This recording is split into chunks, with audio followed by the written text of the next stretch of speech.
Right now, my favorite asset class right now is self-storage. And the way I see it, I mean, keep in mind my background was multifamily. And we bought distressed apartments after the crash, and I sold all those. I've sold all the apartments and everything because of the predictability, the modeling. And for me, self-storage is apartments without toilets. It's without kitchens, without toilets, and pretty much without tenants. I don't get calls in the middle of the night. I don't have to worry about someone, not, behaving properly and destroying a toilet or these sorts of things because they might have had too much fun earlier in the night. And it's a lot more predictable, and we can model it out, and it's based 100% on demographics. So there's a predictability within the model that we just did not have when we were doing condominiums and multifamily. All right, guys, welcome again to another amazing episode. Today we have Scott Krone. Scott is the founder of Coda Management Group. Now they invest in an excess of $55 million. They touch pretty much every asset class from what I see. And we're going to dive right into it and ask Scott, I'm going to start off with one question that I noticed right off your bio. So you have a bachelor's in arts in history, and then that led you to a master's in architecture. And now you have a firm, you have all that stuff. How did you go? If you can get into your background, but how did you go from a history degree to architecture to now, being a head of a capital firm? Well, crazy, isn't it? But first of all, thank you very much, Oscar and German, for having me. We really appreciate the opportunity of talking with you and your guests. So thank you very much. But life's a crazy story, isn't it? It's ups and downs, and I'm going around roller coaster. But I grew up enjoying playing with Legos. I'm sure a lot of architects say that. And I took architectural classes in high school. I was fortunate enough to go to a large high school. We had about 4,000 students. And so I took 2 years of different architectural, first technical drawing and then architectural drawing. And I considered going into architecture out of college, but I was also recruited for soccer. And so if I went to a tech school, I didn't feel I could play college soccer. And so I chose a liberal arts school, Kenyon College in Ohio. And I ended up in history because I enjoyed it the most. And I figured I could get the best grades with drawing the least, typical college mentality. And when my senior year, my parents came for Parents Weekend. And we had a family business that was in die casting. And, my dad said, what are you going to plan on doing next year when you graduate? I said, well, figure I'd go work for the family business. My sister was a teacher. She didn't want to go into die casting, and I was the next oldest, and then only one in the neighborhood. There was my younger brother, but everybody else lived outside the city. And he promptly told me that I would not be doing that. And I was like, did I do something wrong? Am I grounded? And he said, no, we're selling the family business. And, that's a big shock. It's when your whole life has been around a family business, to find out that it's being sold, it's a big transition and a big change. And, my father, quickly pivoted. I mean, obviously he had time to process this. I had about 30 seconds to process it. And he said, what do you think about architecture? You loved it in high school, and, why don't you consider it? And I said, I'm getting a bachelor's in history. Like, how can I possibly go into architecture at this point in time? And he said they have new programs that are master's degrees. So clearly he had been thinking about this a lot longer than I had. Yeah, he helped you out there. Yeah. And so I began looking into it, and sure enough, they just created these programs. So typically a master's in architecture was 4 years of undergraduate plus 1 year of graduate work. This program, with 4 years of undergraduate, you could do 3.5 years and get a master's in architecture. So it was basically condensing a 5-year program into 3.5, because I'd done all the other prerequisites. And so I was able to get into that. And that's how I started getting into the real estate. That is awesome. That is really cool. All right. So then talk to us a little bit. Your company, you started as a manager in real estate for another firm, and then you started your own company, which is Coda Management Group. What mindset did it take? And obviously, no one knows it all, starting from, how to start a business and get everything going. But what kind of mindset did it take, and what other avenues did you take to figure out what you needed to get done to start up your firm? Well, while at school to get my master's in architecture, I was fortunate enough that my professor, who I was a TA for, owned a real estate development company that also did architecture and construction management. And so since I was the only one in his class that could read and write, he had me work on the development side, and everybody else was drawing. But my master's thesis was a 400 unit development. So he would take a project that he wanted to have done in his office, and he'd have every one of his students work on it. And so, basically, as his TA, he would have me come to his office and work from 7 until noon in his office. And then from like 1 to 6, I would be in class with him working on his stuff. I'd go home, eat dinner. And then from 7 until midnight, I was doing homework for him. So basically from 7 in the morning until midnight, I was basically working on his projects. And extra credit? No extra credit. Hey, God, the only extra credit I got is he said, you have to work for me for free. And I said, hold on, my TA shift's only 20 hours. After 20 hours, you do have to pay me. That was my first negotiation in real estate. That's a great deal for him. I mean, he got a lot too in knowledge, but I mean, he got free labor. Exactly. So, I mean, it was an incredible learning. I mean, it was 3 years of school, and then 3 years afterwards. So I worked for him for 6.5 years. And, I learned both the development side, the architectural side, and then as well as the construction side. And so I was running multiple jobs during that period of time, and they were all multifamily. There was only, I worked on 2 single family projects. They were both his homes, his old first home and then his second home. But I ran both condo conversions from apartments to condos, as well as new construction multifamily. And, it was an incredible experience. So growing up, being in an entrepreneurial family, working for someone who was an entrepreneur, I was marinated in that lifestyle, that mentality, if you will. So I always had the premonition that I was never going to work for him forever, that I was going to be working for myself at some point in time. So I used the entire 6 years there to absorb as much as possible. As soon as I went full time, he mandated that we had to work 80-hour days for 8 weeks. And I mean, it was rough. It was brutal. I was making like $1.25 an hour. And, my classmates who were still part-time were like tripled overtime, and I'm sitting there making $1.25, and I'm like, oh man. But I always kept a long-term vision, a long-term goal that this is temporal. This is short-term, but ultimately what is my goal? And my goal was to do it myself. So at the very old, ripe age of 28, I started my own firm, and, I probably didn't know half of what I needed to know, and probably twice as arrogant as I should have been. And that's how I started my own company at 28. And, just had the feeling and know that in the background, the knowledge to feel I could do this. I love it. I love it because it's so easy to get sidetracked, when you compare yourself to other people and you think that they're doing better than you. And if you lose sight of that vision, like you just mentioned, you get lost in it, and then you just get derailed. Your dream gets derailed just because you're comparing to other people that, like you said, temporarily they might be doing better than you, but you're getting paid in knowledge, in the network, in so many other ways that might not be monetary value, but eventually you're just gonna skyrocket, and you just did it. That's awesome. Well, thank you. So do you think it was arrogance, or do you think it was confidence, like extreme confidence? Well, I think it's both, right? I mean, it's what is arrogance? It's misplaced confidence, right? Or overstated confidence. And I think to start anything, you have to be a little bit arrogant, because inherently what you're saying is, I think I can do it better than you, right?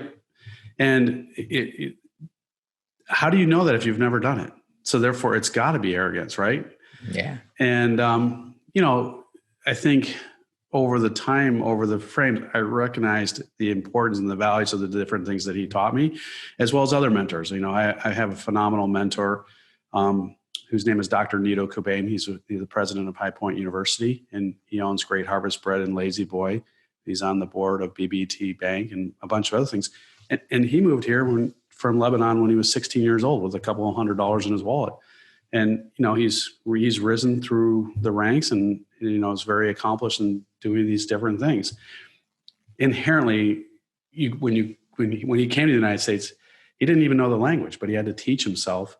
And he had to, was learning one word a day, and he was just constantly trying to expand and grow. And, when I hear those stories and when I was talking with him and talk with him, I do compare myself to him in German and say, what would he do? How would he handle this situation? But there is that comparison. And I think as I got older, that arrogance faded away, and the knowledge and wisdom built the confidence to say, okay, this is these are attainable goals, but what are reasonable, rational goals that we can accomplish, and how do we go about doing that? And how do other people do it, rather than thinking that I just know it. I know how to do it. No one needs to tell me what to do. I mean, that's the misplaced confidence. That's when it gets into arrogance. Does that make sense? Yeah. Yeah. No, Definitely. it's great. So I read about your company, and I mean, pretty much every asset class you have in there. You have small residential, you have commercial, all kinds of commercial, multifamily. I think I saw hotels, anything that's stressed pretty much. So, what is your favorite asset class and why? Well, currently, I will say this. I mean, there's favorites for different reasons. I mean, from a design perspective, it's fun to be creative and design a home for someone that has a unique situation. I mean, there's a higher level of creativity there. But on the commercial side, the creativity comes in the capital stack. How we structure the deal, putting the art of the deal, if you will, of how we structure it, how we put it together. It doesn't take me very long to design a self-storage facility. It's like lockers here, office here, toilet there. I mean, done. Pass it on to, the draftsman, right? But how we structure the deal. So right now, my favorite asset class right now is self-storage. And the way I see it, I mean, keep in mind, my background was multifamily, and we bought distressed apartments after the crash, and I sold all those. I've sold all the apartments and everything because of the predictability, the modeling, and for me, self-storage is apartments without toilets. It's without kitchens, without toilets, and pretty much without tenants. I don't get calls in the middle of the night. I don't have to worry about someone, not behaving properly and destroying a toilet or these sorts of things because they might have had too much fun earlier in the night.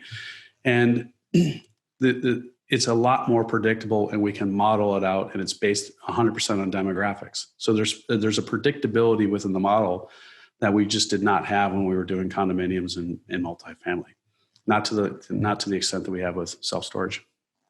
So you mentioned the design. So are you doing development as well and designing it from scratch? You are an architect, so are you designing these self-storage right now, or are you picking them up already distressed and then doing a value add?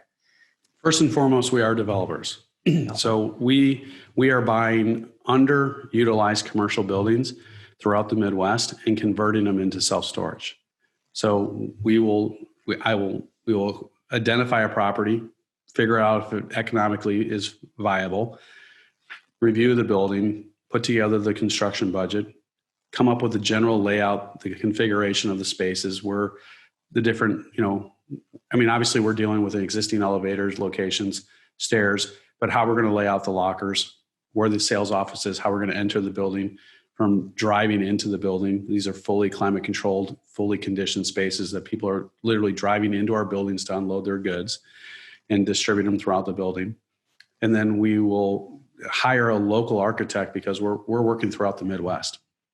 So we will hire a regional architect, a local architect, to facilitate our design and then we will build it, and then we hire third-party management to facilitate or manage the property for us. That's amazing. Very, very complex, and a lot of work goes into that. That's pretty cool. So what are 3 mind-blowing facts about your mobile home parks? I don't own them. That's the first mind-blowing fact. Oh, okay. Yeah, he said he sold everything. Oh, yeah. Yeah, So so let that was one asset class I have not gotten into is mobile home parks. So it was what I sold was apartment buildings. Gotcha. But for me, I will say this: the amazing asset class within mobile home parks is the fact that it's a land lease, and you're creating a rental unit on a $12,000, $20,000 box, and so you're getting the residual income off of a lease situation. So we do try to take that concept of simplifying the business model as much as we can within self-storage. Because if you think about it, the only difference is I'm buying a box, I'm building a box, but I'm creating a short-term lease residual income off of it. So it's very much the same sort of concept. It's just a different product type. So while, when I was buying apartments, I might buy them for like $45,000 a door and putting $25,000, $30,000 in to fix them up. I'm buying these facilities for $11 a square foot. And then we're building them, but I might be in for $9,000, $10,000 a rental unit versus $55,000, $60,000 on an apartment building versus when we were doing 400 units, that was $100 million. So right now the building that we just opened up, it's over 800 units in Wisconsin. We just opened up the doors for it in Milwaukee, and our cost basis is a fraction. It's a tenth of what we were doing in the multifamily space. Can you explain to us the demographic? Because most of our audience and we are more familiar with multifamily, right? So we see the demographics when we look into multifamily or just residential real estate. But when it comes to self-storage, what are the demographics? What do you look at to know that you're getting into a good deal, into a good area? Well, there's a couple of different things within the demographics. The first one is there too much product or not enough product in the marketplace? So we are specifically looking at a 3 or 5 mile radius around that specific property. And if it's anywhere else, the data is totally irrelevant. We're specifically looking at a very, a pinpoint location and what is immediately around it. So where supply equals demands or crosses on the economic graph or chart is lockers per capita, square foot of lockers per capita. And where supply equals demand is around 7 square feet of lockers per capita. And in the southeast, it's itching up to 9 in like the West Coast, the East Coast, and Florida in the South. But where we're looking for throughout the Midwest, we're looking to buy a property that is significantly below 7 square feet per capita. So that's our first thing that we look for, is to determine how much supply is in there. If we go beyond that, then our rental rates drop, our absorption rate increases, and it just takes longer to make the project viable. So, the one in Chicago, we bought the property, it was under 2. Same for Milwaukee. Toledo was around 3. Dayton was around 3.5. And then now we're under contract to buy a property in Louisville, Kentucky, and it's 4. And so we know that when we bring product into the marketplace, there's still significant demand for us to satisfy. The second is we look at, what is the makeup of that demographic? So what percentage is renter? What percentage is homeowner? What's the medium income? Is the population growing, decreasing? And what that tells us is how big and what configuration of lockers that we should do within the building. So one of the things that we did when we were doing multifamily is that we would get a property or a project approved for X number of units. We could not vary that one bit. We might be able to tweak a little bit, make one a little bit bigger, one a little bit smaller, but based upon the structure of the building, there wasn't a whole lot of flexibility that we could do. Within lockers, I can change the configuration. So I have the ability to alter and modify our product type in order to respond to the demand. So for instance, the more affluent the community is, they're willing to pay a higher price per square foot for a larger locker. The less affluent the community is, they're paying a higher price per square foot for a smaller one, which is contradictory, right? You would think that if less affluent, they can't afford as much. but there's a premium for square footage, so they're willing to pay a higher price for that. So rather than having to move, they'd rather pay a couple dollars more per square foot for a smaller locker. And they can't afford a big locker. That's why we can get a higher price on smaller ones. So we have one facility where it's a very affluent community, and we had a bunch of 10 by 10s. We couldn't rent them. All the 10 by 20s were sold out. So what we did is we took out the middle wall of the 10 by 10s and made them into 10 by 20s, and they leased up immediately. Wow. Nice. Same square footage, but it's a mental hurdle that people like, I need this big. Fine, here you go. We don't care. So we actually reduced the number of lockers, but increased our revenue. Does that make sense? Yeah. Yeah. And then that's less of a headache for you too. Yeah. So conversely, when we began, really developing and building these lockers up in Wisconsin and Toledo, we recognized that we needed to alter the configuration. So we took 10 by 10s and made them into 5 by 5s or 10 by 5s. And so that way we could get the, smaller lockers and stuff like that. And so, there's ways in which we can alter the configuration, and we're not locked in by how many units. We're just locked in by the overall perimeter of the building. Man, that was some real good nuggets right there. Anyone that's looking into mobile homes, into self-storage, it's really good. Wow. Yeah. So then, let's dive more into, because you mentioned that was one of your projects. So do you have any other projects that you give an example of? I'm more curious about how you would get into a negotiation for a self-storage, and are these typically through broker, or are you getting them off market? Are they pocket listings? How do you go by finding them?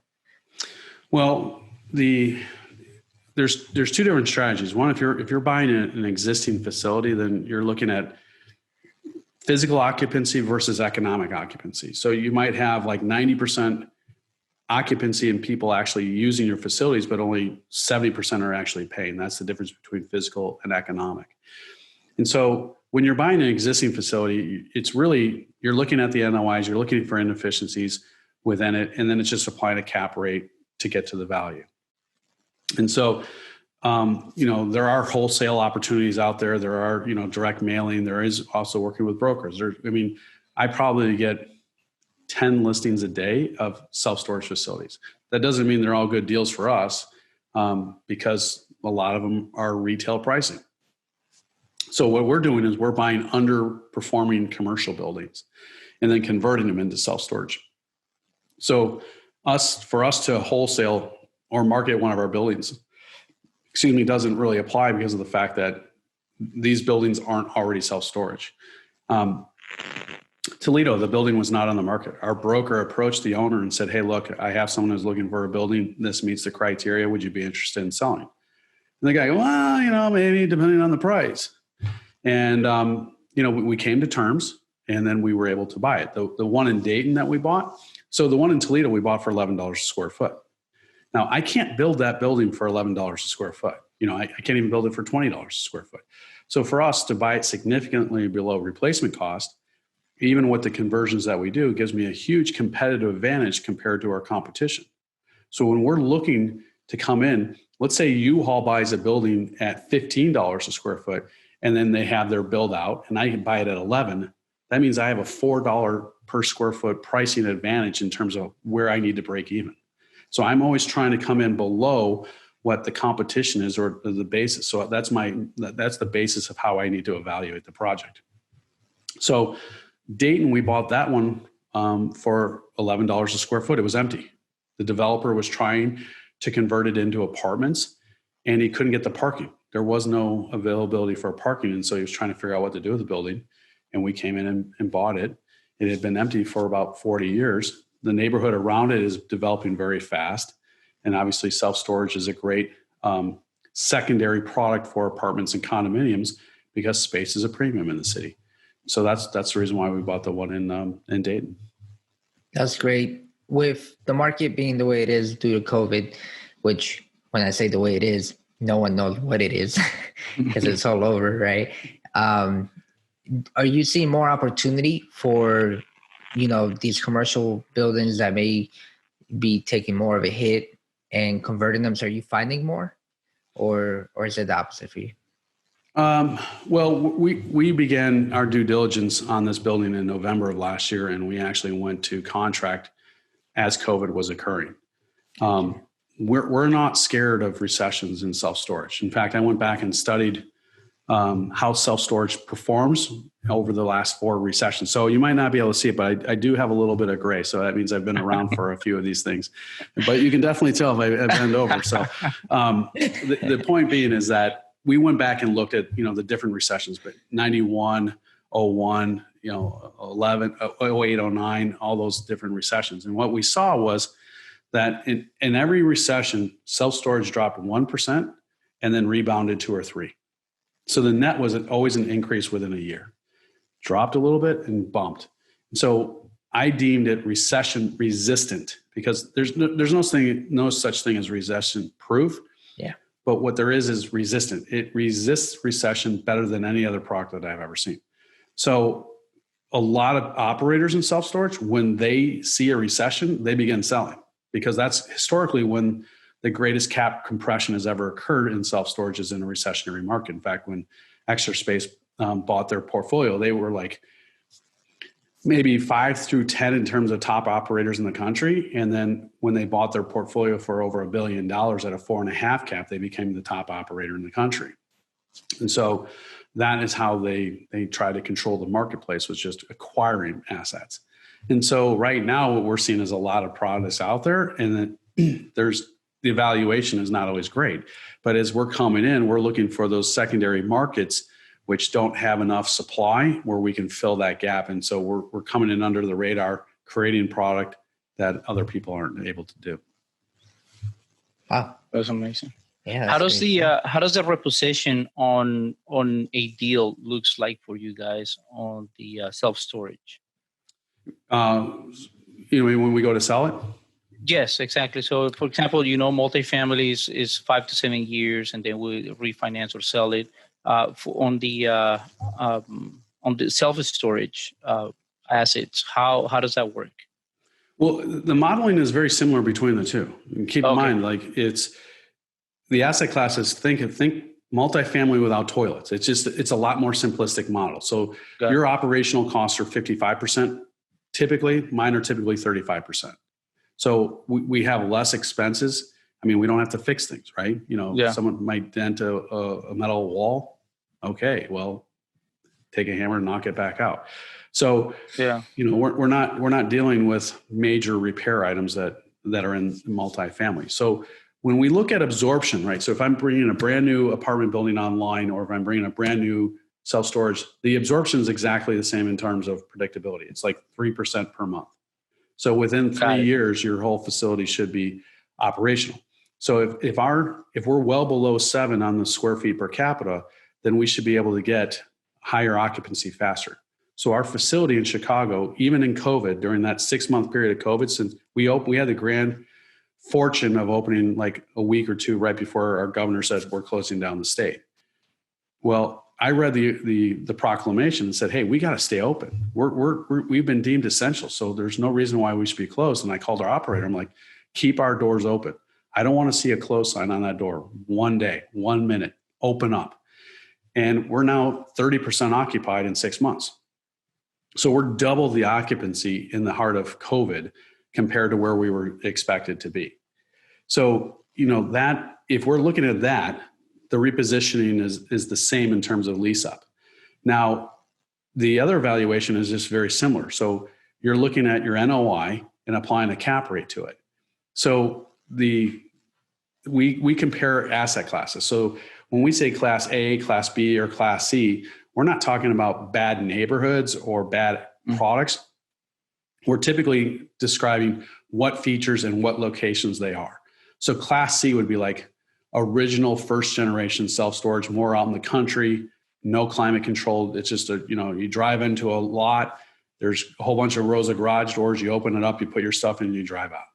Class B is the same sort of product, maybe newer, second generation, third generation, more suburban, but it's climate controlled. They might have units that have, furnaces or cooling in order to control the units.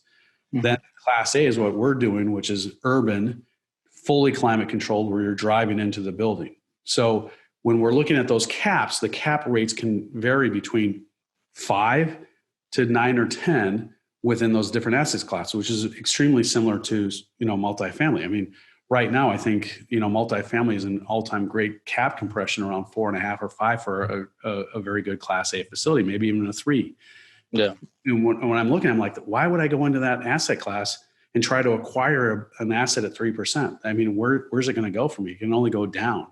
Yeah. So when we're building like at a 12 cap, and we're going to be selling at a 6 cap. We're always looking for that margin, that spread. That's where our valuation comes in. No, you're absolutely right. Yeah, and cap rates, multifamily are compressed right now. It's kind of weird to see, but everyone's struggling to find deals. So that's why I sold mine. Yeah. So smart, man. When did that happen? When did that aha moment went from multifamily to, okay, let me do now self-storage? I was coaching real estate at the time. And I had a client who came to me and said, I want to find a distressed self-storage. I went to the seminar and they're telling us by distressed self-storage. And this is, after the crash. And I spent a good year looking for a distressed self-storage. I could not find one, so maybe it was, a 9 cap and, you could improve their occupancy or the income by $20,000 and, it might go to an 8.5, but that's not distressed, right? And I'm like, man, this asset class is amazing. We're in the worst market ever. Why is there not distressed self-storage? And so I couldn't find it. And so I kept telling him, I'm like, you're going to probably have to develop one. And we went under contract for a building to convert it into owner-occupied use. And so we were going to develop and then flip it to this guy who, his business needed a very specific building. And originally, the mayor said, gave us the nonverbal approval and then changed her mind like 3 months later after we'd already gone hard. And I'm like, okay, now what do we do with this 90,000 square foot warehouse? And I'm like, maybe my client would want this for self-storage, converted into self-storage. I didn't know if it was going to be good or not. So I called them up and said, hey, I got this building. It's 90,000 square feet. It's got open columns, open plan. It's rectangular. I don't know if it's good for self-storage. Why don't you come out and take a look at it? And if it is, great. If not, no harm, no foul, right? It could be the opportunity. And they came out with his team, his financial advisors, his, self-storage evaluators. And they said, this building's perfect for it. It will make it. And they said, well, we don't have anyone to build it. I'll do that. And that's how I got into, we entitled it, we designed it, we built it. So we did every single type of transaction. We wholesaled it. We kept a portion of it, so we rented it. We did design build. We did the entitlements, and then we flipped it. So, it was literally, we had multiple ways in which we facilitated that project. Awesome. Man, I love that. Yeah. Literally every little part of it, you were in it. There wasn't a part of that transaction you did not touch. That is awesome. So why are you focusing in the Midwest and not any other market like the coastal markets? Because the saturation is too high. It's as simple as that. Okay. We get people call us up and go, I got the perfect location for a self-storage facility in Florida. I go, where are you? I'm in Florida. Okay. What's the address? And I type in an address and I said, self-storage near me. And there's like 20 facilities within 3 miles. I'm like, oh, I didn't realize that. Now you think about it, yeah, there are a lot of self-storage facilities around here. It's the type of thing when you're going to buy a blue car, you start seeing that blue car, right? And a lot of people don't have an eye for self-storage until they need it. And then it's, it appears everywhere. That's true. Cool. Well, Scott, thank you so much, man. This has been very eye-opening with self-storage for me. So I'm going to do some more research on it. I really appreciate all the information you've given us. So, in your bio, it also says, what are 4 proven passive investments? If you can throw out those nuggets for us. Well, first of all, what I like to say is I've had a blast with both of you guys. And, for any of your listeners, if they mentioned this podcast, if they go to our website, info@codamanagement.com, and type that in, there's a section for us where you can request information. If they put in your information, because we want to give back to your community. If someone wants to learn more about it or has a property they think is good, I mean, we're not in the business of stealing deals. It's too small of an industry. That's not our business model. But we'll take an hour and spend with your clients if they mention this podcast, so that way you guys know that you guys get credit for it. Awesome. We will discuss with them, if they think they have a site, if they think they have a building that could be converted into it, we'll be more than happy to spend an hour going through what we look for. So that is one thing that we put out there for you.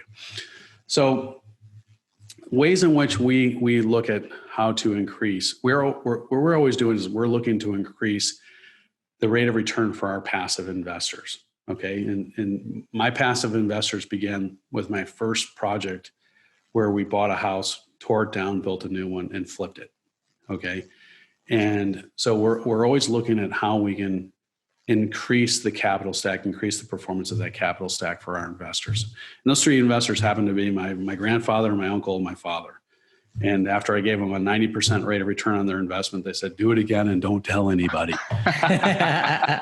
Keep it in your house. Yeah. I got to start telling everybody.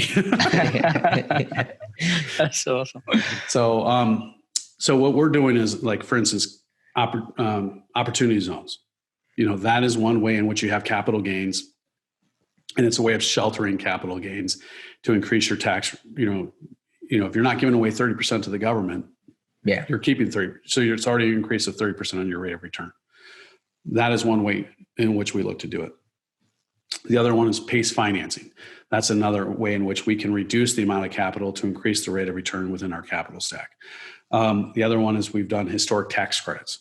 So our building up in Wisconsin, in Milwaukee, we've gotten $1.5 million of historic tax credits that we're returning back to our investors in the form of tax shelters or actual cash. We're returning that back to our investors. Selling cell towers. That is when we've had cell towers on our property, we have sold those. So I bought some at 17 cap. And the cell tower, we were renegotiating the lease, and the cell tower company said, would you be interested in selling these by any chance? Sure. What'd you have in mind? I said, give us a number. I did it a 3 cap. I'm like, what are cell towers going to be like in 20 years? They wanted a 30-year lease. I'm like, I called up my buddy in cell phones. I said, do you think our cell phones are going to be terrestrial based, or are they all going to be satellite based in 30 years? He goes, I give it 10 years. So I'm like, sell the cell towers. Yeah. And I sold it at a 3 cap.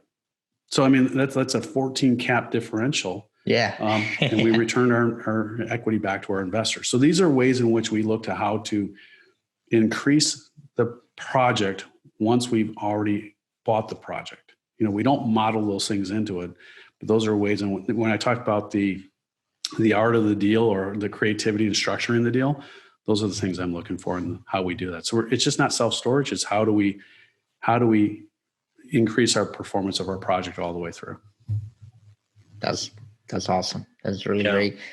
So last question, how do you, we always ask, obviously you're a full-time professional, you seem like a type A plus, right? How do you balance family and work? I did see that you have a family. How do you balance that? How do you live a full life? Well, that's always an evolving question, right? So, I mean, there was when the kids were younger, then there was when they started going off to college, and there was COVID, which changed everything, right? They all came back. But being an entrepreneur, being self-employed, I was able to set my own hours. And for a good portion of my time, I worked out of the house. Now there's pros and cons to that. The cons are the kids knew what was going on in my business. I couldn't isolate it. I couldn't separate it. But the pros were I could structure it. So, I was fortunate enough that my kids accelerated at different things in their lives. And so we could take time to go do those things with them. So we always made sure that they had the opportunity to perform to master a craft. That was always important for them to learn how to do that so that they could experience both success and failure. I think you learn more through failure than you do through success. And so, but we wanted them to be able to taste success, but also to experience failure so they would know how to overcome it.